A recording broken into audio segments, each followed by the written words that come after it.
Card of the day po tayo. Check natin ano yung pinaka-energy para sa inyo. Ngayong araw na to, maaari po itong magsilbing gabay din. Okay?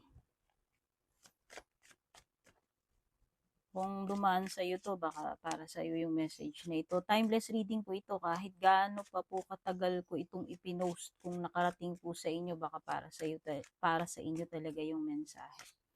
Okay? Card of the day tayo ha. Ito ang nakuha natin.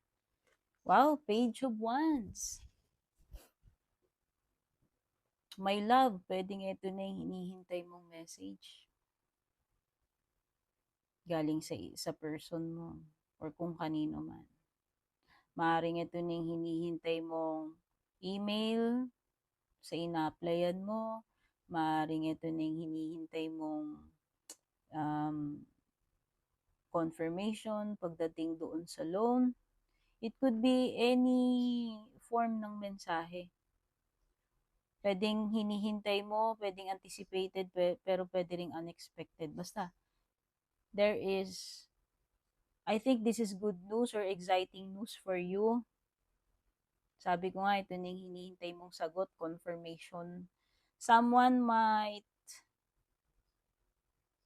communicate to you, kung sino man itong person na gustong mag-communicate sa iyo. Pwede ring mensahero. Pwedeng merong someone na pupunta sa iyo, lalapit sa iyo para may sabihin, or pwedeng siya yung tagapagdala ng mensahe na matatanggap mo. There is also someone who is younger, pwedeng anak, nakababatang kapatid, pwedeng kakonek mo na mas bata sa'yo, or this is an indication ng new beginning. Yung iba sa inyo, like magsisimula kayo ng bagong commitment, magsisimula ng bagong trabaho, bagong adventure or hobby, no? It could be anything. Okay? Fresh kasi, ibig sabihin nagsisimula pa lang. Beginner, yan. Pwedeng beginner energy ito. Okay? Kung tao ito at naghahanap kayo ng clues ng kung anong zodiac sign niya, pwedeng meron siya sa birth chart niya, sun, moon, rising niya na fire, Aries, Leo, or Sagittarius.